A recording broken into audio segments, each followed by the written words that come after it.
Welcome to Methodically Processing Systems.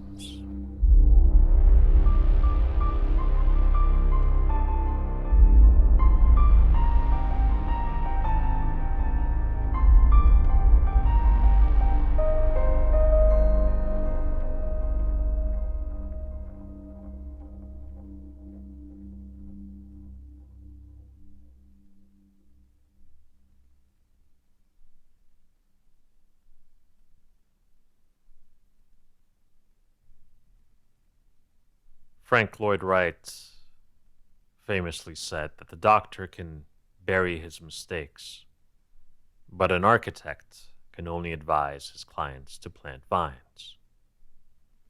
Bad architecture is a permanent scar on the landscape. And even though modern construction is geared towards building structures with short lifespans, a building that's an abomination from a design and architectural point of view will stick around for years. The people in a community who live across from the bad structure or have to walk by it every day have to stare at it for years of their lives. And that's a long time to have something that grates against your soul be a part of your life. Every day your soul is assaulted with an inaudible and horrible screeching noise as this hideous monstrosity scrapes across it. As a medium for expression, this makes architecture different from other forms of art.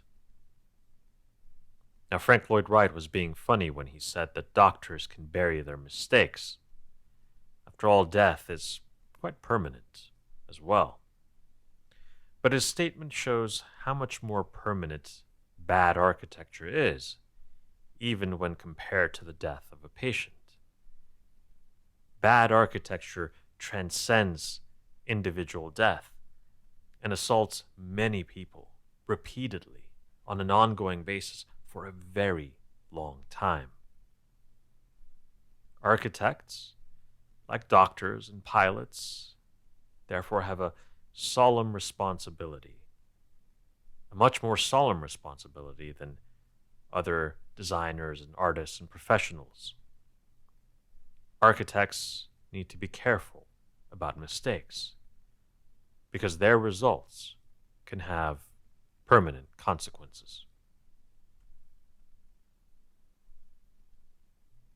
Recently, I was listening to an episode of 99% Invisible by Roman Mars, and it's a wonderful podcast. I would urge you to listen to it, but this particular episode was about concrete. But it wasn't really about concrete. It was about a school of architecture known as brutalism. And in order to explain brutalism to you, I would just have to ask you to reach into your memory back to a time where you were in the middle of a city somewhere, and you probably walked by a rather huge, gray, concrete building with very small windows that looked very cubic, blocky, and a little bit intimidating. As you walked by, you probably felt a little chill in your spine. Not because you were awed by anything, but because you felt uncomfortable. You felt like your soul had been sucked out of your face or your eyes. You probably would have felt as if all the happiness and joy just evaporated out of your body. And if you think back to that memory, you will have found an example of brutalist architecture. The name basically sums it all up. It's brutalist. It is an assault on the senses, but not in a remotely pleasant way. Now, the reason you feel this way is because as a human, you've grown up on the planet Earth, And unless you've been stuck inside of a brutalist piece of architecture for the vast majority of your life, you have encountered nature. And nature is very much not brutalist in its design patterns. Nature is about spirals and curves and fractals and rich, deep patterns that you can look into and zoom in on, and they just repeat themselves, and there is an organic quality to it all. And you are, of course, from nature, and you've encountered nature. So if I take a tree and put it in front of you, you will go, "Ah, it's a tree. What a lovely thing." Even if you have the worst allergies to that tree, you can still appreciate it from an aesthetic point of view. We humans are so completely enamored and enchanted by nature that we have spent thousands of years of our history trying to replicate the beauty that you find in nature, until around the 1950s and 60s, when this brutalist architecture became a thing. And all of a sudden, a group of architects decided that they would rebel against this human instinct and go a completely different route. There's nothing wrong with going a different path, but one of the things that you have to understand is that nature has had a 4.5 billion year head start on design compared to your average architect, who might have had 20, 30, 60, 70 years of experience in the world of design. Usually after about 70 or 80, maybe 100 years tops, architects drop dead. And unfortunately for the architect, it means that they are highly unlikely to be able to outperform nature when it comes to the realm of design in any form.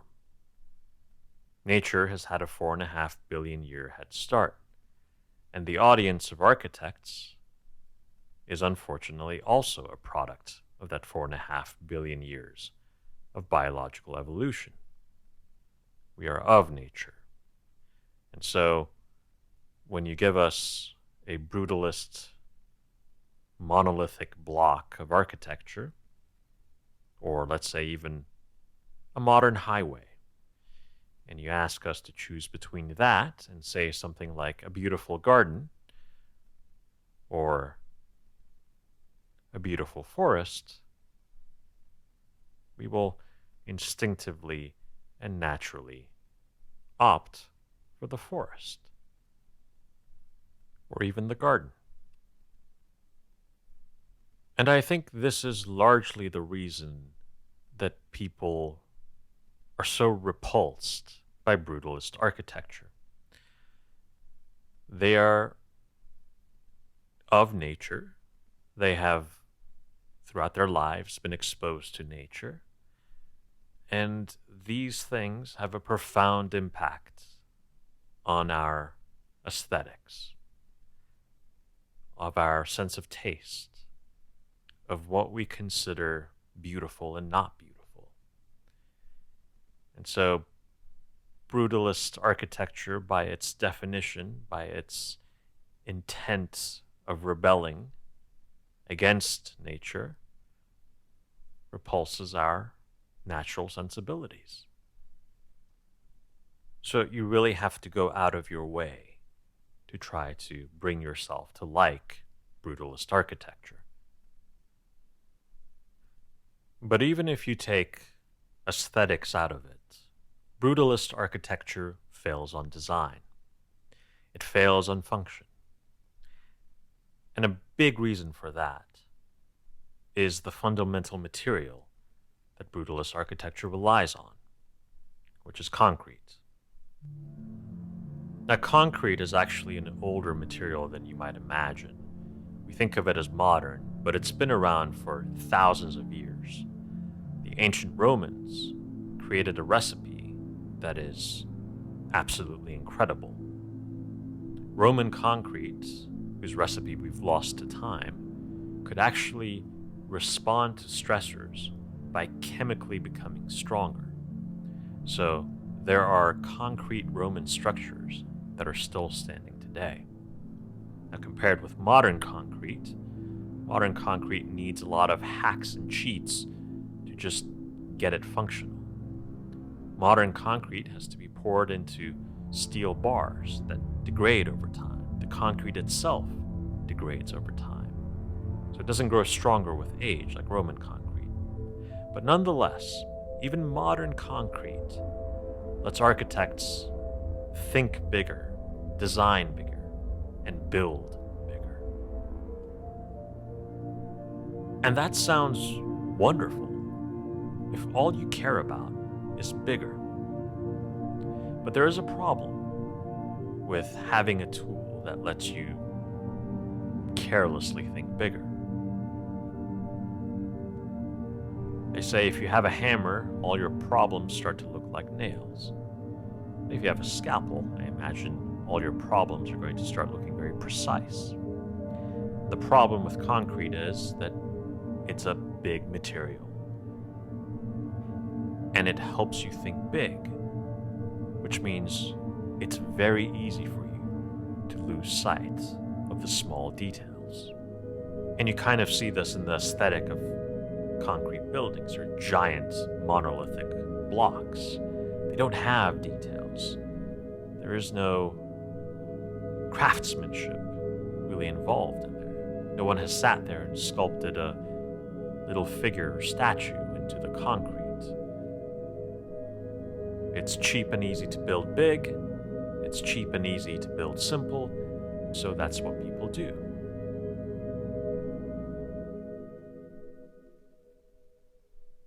One of the most important things in design is having constraints, and concrete helps you get rid of a lot of size constraints. And this lets you do some awful things, right? You build these incredible, huge structures, which means you take a bulldozing approach to how you build your building. You clear enough space, you destroy the local environment to build up this massive structure. And you do this without care, without attention to the details. If you have to build a cabin in a forest with nothing but an axe and a hammer, well, you're going to go into the forest, you're going to look at the individual trees in the forest, and you're going to decide which ones to chop down, and you're going to decide which ones to keep. And through this process, you build this lovely cabin that has a nice tree sitting next to it, and maybe you build it close to a pond, and you kind of get a nice little aesthetic thing going, but also a very functional thing. When you have a giant bulldozer and tons of concrete to work with, you come to a site, you take a big perspective look at this site, and you say, let's bulldoze the forest, let's lay down the foundation, and then let's pour some concrete. And you lose that attention to that detail. You lose that perspective of, I need to chop down this one tree, but I need to keep this other tree here because it looks lovely, or it's a tree that produces fruit that I can eat. Those little details, those little textures that only small tools can provide an architect or a builder are obliterated by what concrete and modern building practices allow you to do. And that's exactly the kind of blind, big thinking that brutalist architecture is all about. And yes, Roman Mars and 99% Invisible can go talk to a bunch of architects and designers who can try to educate you on how to best appreciate brutalist architecture. But the fact of the matter is, architects and designers who don't have to live day to day with those monstrosities should have no say in telling us whether these buildings are good or not. The only thing that matters is the people that have to live with them, the people that have to look at them on a day-to-day basis, the people whose forest has to be destroyed in order to build these giant structures, the people who have to spend 8 hours every day in some of these very dehumanizing structures and buildings that literally suck the soul out of people. Those are the people who have these negative opinions. And it's because these people are individual people. They are at the scale of 5 to 6 feet, 6.5 feet tall. They have to walk at 2 miles per hour. They're not concrete scale people. And concrete scale architecture, brutalist architecture that relies on this big monolithic thinking, simply does not have the resolution to capture human aesthetics, human living, human function, or human form. So it's very well true that as a piece of architecture that is designed to impress other architects who will be only looking at it in pictures and maybe occasionally walking by it while they're touristing through a city, yes, brutalist architecture can be very interesting because it's large, it's interesting, it's pushing the boundaries of what humans can do. But from the perspective of someone who's 5'7" and walks 2 miles per hour, and who is a person of nature, brutalist architecture is dehumanizing. It's saying, look at you, human. You are puny. You are nothing like me. And I don't even care to try to adapt to your individual needs. I am my own thing. I am a statement of the architect. And I'm here for a while. So you better get used to it. It's architectural aggression. It is putting the statement the architect is making to other architects, who may or may not appreciate it, above the function and the form that serves the humans that have to live with it.